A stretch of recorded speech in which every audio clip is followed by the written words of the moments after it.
Welcome viewer, I am Murugan S. This video tutorial describes, fix Windows 10. These settings are being managed by vendor application.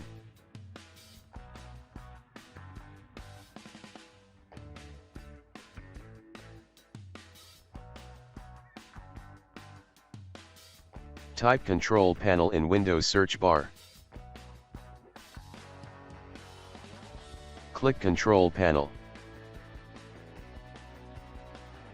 Click Programs and Features.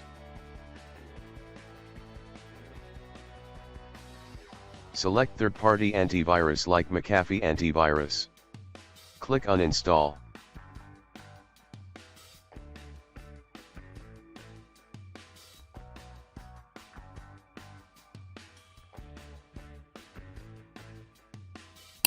Click Remove.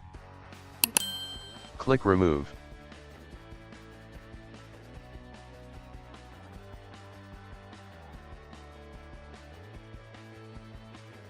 Click Restart now. I hope this video tutorial helps to you. Please like, share and don't forget to subscribe my channel. Thank you very much. See you next video.